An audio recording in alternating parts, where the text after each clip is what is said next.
ভবানীপুর যে আসনকে বহুবার নিজের রাজনৈতিক ঘাঁটি বলে উল্লেখ করেছেন মমতা বন্দ্যোপাধ্যায়, সেই আসনেই এবারে ইতিহাসের এক নাটকীয় মোড়। ঘরের মেয়ে হিসেবেই পরিচিত এই নেত্রীকে তার নিজের ঘরেই হারতে হলো। আর সেই পরাজয়ের নেপথ্যে আবারও সেই একই প্রতিপক্ষ, শুভেন্দু অধিকারী। 5 বছর আগে নন্দীগ্রামে মমতা বন্দ্যোপাধ্যায়ের বিরুদ্ধে লড়াই করে জয় ছিনিয়ে নিয়েছিলেন শুভেন্দু। সেই স্মৃতি তখনও তাজা। এবার আরো বড় চ্যালেঞ্জ নিয়ে তিনি সরাসরি নেমে পড়েন ভবানীপুরে মমতার নিজের আসনে। ফলাফল আরো একবার পরাস্ত হলেন তৃণমূল নেত্রী। শুধু তাই নয়, এবারের ব্যবধান আগের থেকেও অনেক বেশি, প্রায় 15,000-এরও বেশি ভোটে জয়ী হয়েছেন শুভেন্দু অধিকারী। মমতা বন্দ্যোপাধ্যায় নিজেই ভবানীপুরকে বড় বোন এবং নন্দীগ্রামকে মেজ বোন বলে সম্বোধন করতেন, কিন্তু রাজনৈতিক লড়াইয়ের ময়দানে সেই দুই বোনই যেন তার জন্য পরাজয়ের প্রতীক হয়ে উঠল। নন্দীগ্রামে যেখানে 1956 ভোটে হেরেছিলেন, সেখানে ভবানীপুরে ব্যবধান আরো বেড়ে গেল, যা এই নির্বাচনের গুরুত্বকে আরো বাড়িয়ে তোলে। সোমবার 4 মে গণনার দিন সকাল থেকেই ছিল টান টান উত্তেজনা। 20 রাউন্ডের গণনায় প্রথম থেকেই পাল্টাপাল্টি লিড চলতে থাকে। কখনো এগিয়ে যাচ্ছেন মমতা, কখনো শুভেন্দু। প্রথম কয়েকটি রাউন্ডে এই স্নায়ুর লড়াই চললেও 15 রাউন্ড পর্যন্ত এগিয়েছিলেন মমতা বন্দ্যোপাধ্যায়। কিন্তু তার পরবর্তী রাউন্ড থেকে ধীরে ধীরে ব্যবধান কমতে শুরু করে। অবশেষে শুভেন্দু অধিকারী মমতাকে টপকে যান এবং তারপর আর পিছনে ফিরে তাকাতে হয়নি। দুপুরে উভয় প্রার্থী উপস্থিত ছিলেন শাখাওয়াত মেমোরিয়াল স্কুলের গণনা কেন্দ্রে, কিন্তু সন্ধ্যের আগেই আচমকা কেন্দ্র ছেড়ে বেরিয়ে আসেন মমতা বন্দ্যোপাধ্যায়। ক্ষোভ প্রকাশ করে তিনি অভিযোগ করেন তাকে গণনা কেন্দ্রে প্রবেশ করতে বাধা দেওয়া হয়েছে এবং গোটা প্রক্রিয়াটি একতরফা। নির্বাচন কমিশনের বিরুদ্ধেও তীব্র আক্রমণ শানান তিনি। অভিযোগ তোলেন পক্ষপাতিত্বের।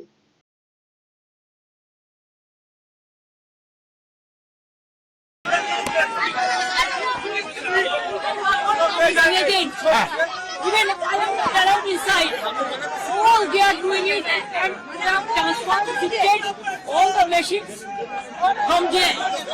Only one-sided. Even they didn't allow me to get into the CRJ.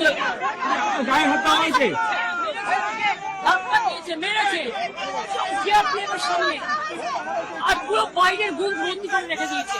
আমি ক্যান্ডিডেট আমাকে ইলেকশন ঢুকতে দেয়নি।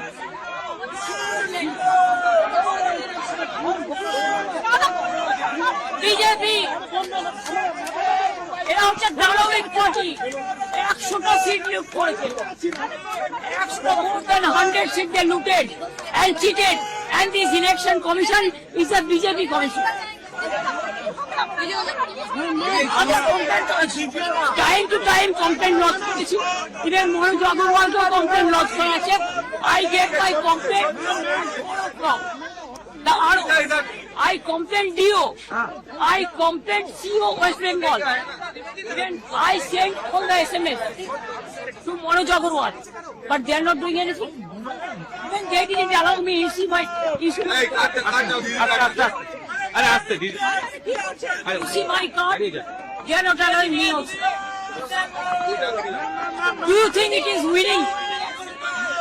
It's a immoral victory, not moral victory. Immorally, whatever election commission has done with the central forces and prime minister and home minister, it is totally illegal, and we will ask for counter mandate.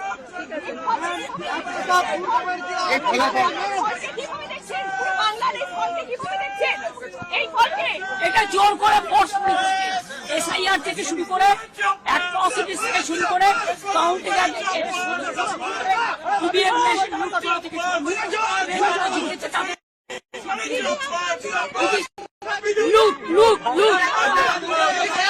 অন্যদিকে জয়ের পর শুভেন্দু অধিকারী বলেন, এই জয় তিনি উৎসর্গ করছেন তাদের যারা তার মতে একটি নির্দিষ্ট আদর্শের জন্য লড়াই করেছেন। পাশাপাশি তিনি দাবি করেন এই ফলাফল রাজ্যের রাজনীতিতে একটি বড় পরিবর্তনের ইঙ্গিত বহন করছে।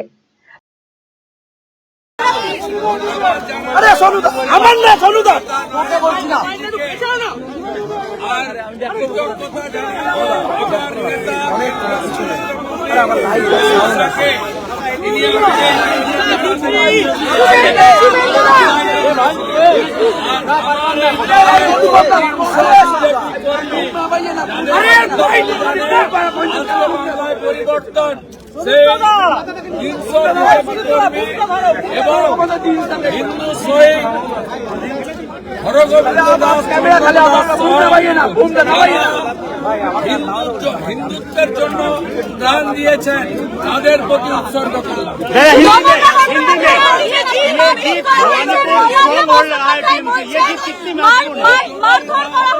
মমতা ব্যানার্জিকে হারানা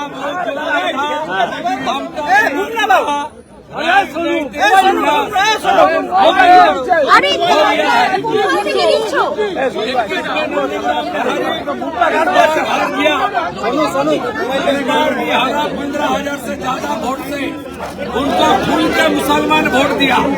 वार्ड नंबर 76 मैं सवाल पूछूंगा, मुसलमान वोट देने के लिए निकला, सब ममता को वोट दिया। और मुझे हिंदू 32 लोग ने आशीर्वाद देकर जिताया। ये जीत हिंदुत्व का जीत है, ये जीत बंगाल का जीत है, ये जीत नरेंद्र मोदी जी का जीत।